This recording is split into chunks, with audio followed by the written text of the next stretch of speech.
আসসালামু আলাইকুম বন্ধুরা, আপনারা সবাই কেমন আছেন? আশা করি সবাই ভালো আছেন। আল্লাহর রহমতে আমি ভালো আছি। আজ আমি বানাবো চিকেন পকোড়ি। চিকেন পকোড়ি বানানোর জন্য আমি কাঁচামরিচটাকে কুচি কুচি করে কেটে নিয়েছি, পেঁয়াজটাকে কুচি কুচি করে কেটে নিয়েছি। এখন 3 পিস চিকেনটাকে আমি কুচি কুচি করে কেটে নেব। আর এখানে চিকেন পকোড়িতে আমি দিব মসুর ডাল বাটা। আগে থেকে মসুর ডালটা বেটে নিয়েছি। এখন চিকেনগুলোকে কুচি কুচি করে কেটে নেব। এটা ম্যারিনেট করা লাগবে।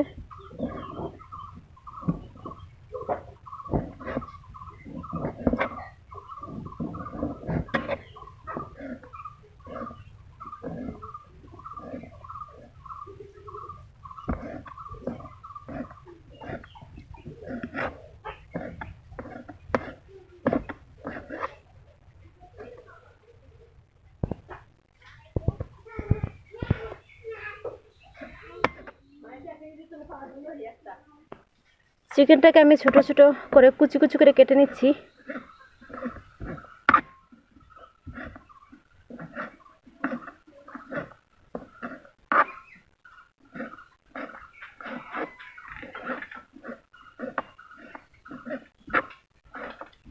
আপনারা চাইলে এভাবে করে নিতে পারেন, কিংবা পাটাপুতাতে ছেঁচে নিতে পারেন।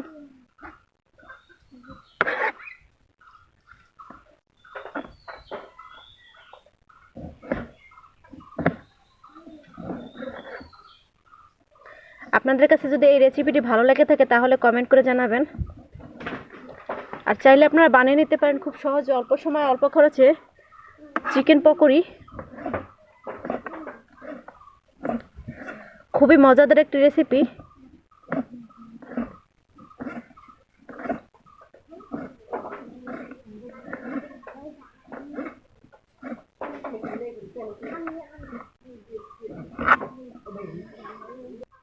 চিকেনটাকে এখন আমার কুচি কুচি করে কাটা হয়ে গেছে। আমি এভাবে ছুরি দিয়ে একটু আরও কুচি কুচি করে কেটে নেব।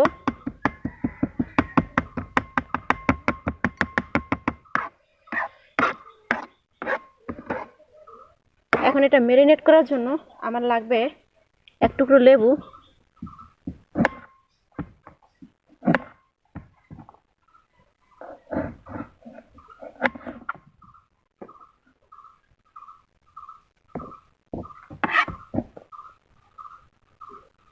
অল্প পরিমাণ লেবু দেবো আমি এতে।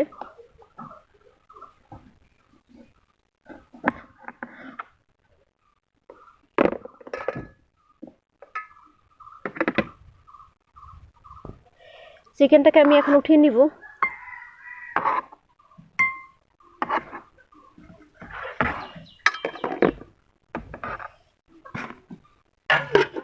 এখন চিকেনটা ম্যারিনেট করার জন্য আমি এতে স্বাদমতো লবণ দিয়ে দিচ্ছি।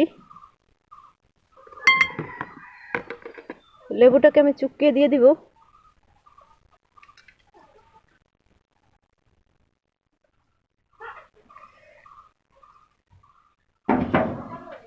আর এতে দিয়ে দিব হলুদ গুঁড়া,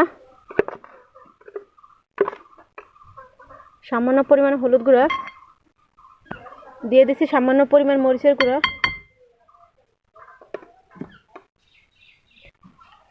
এখন এতে দিয়ে দিব সামান্য পরিমাণ রসুন বাটা,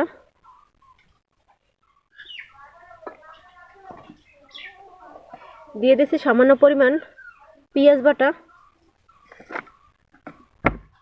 আর এতে দিয়ে দিব সামান্য পরিমাণে জিরা বাটা, দিয়ে দিব আদা বাটা, সামান্য পরিমাণে আদা বাটা। এখন এটাকে আমি ম্যারিনেট করব।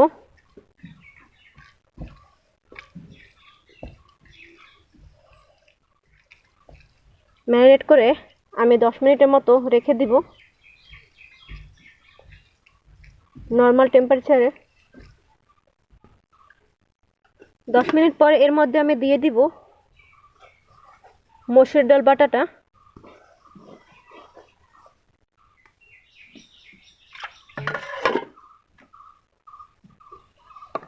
এতে আবার দিয়ে দিব সামান্য পরিমাণে হলুদ গুঁড়ো, দিয়ে দিব সামান্য পরিমাণে মরিচের গুঁড়ো, দিয়ে দেব স্বাদ মতো লবণ।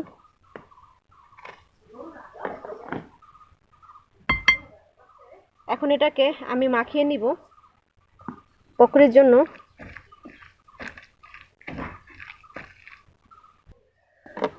আমার মিশ্রণটা মাখা হয়ে গেছে, এখন আমি ভাজার জন্য ফ্রাই প্যানটা চুলায় বসিয়ে দিলাম।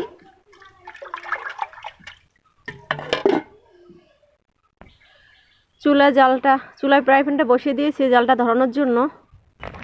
জালটা আমি ধরিয়ে দিয়েছি। পকোড়ি ভাজার জন্য ফ্রাই প্যানটা চুলায় বসিয়ে দিয়ে দিয়েছি।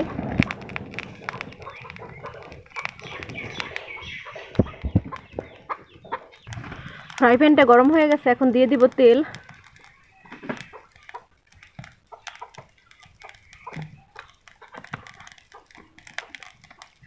এখন ফ্রাই প্যানটা ঘুরিয়ে নিচ্ছি।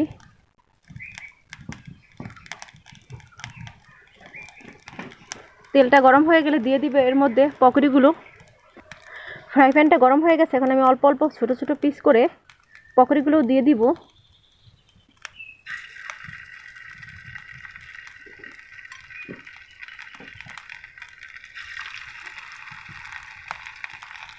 আমি সব পকোড়িগুলো দিয়ে দিয়েছি, একবারে ভেজে নেব সবগুলো।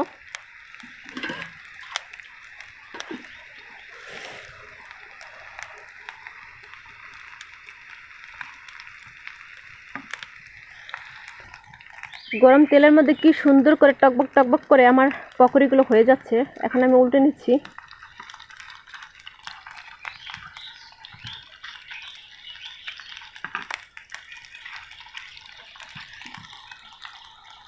এই পকোড়িগুলো ভাজার সময় আপনার গ্যাসের চুলার জালটা লো আঁচে করে দিবেন, আর যারা মাটির চুলে ভাজবেন তারা জালটা একটু কমিয়ে নেবেন।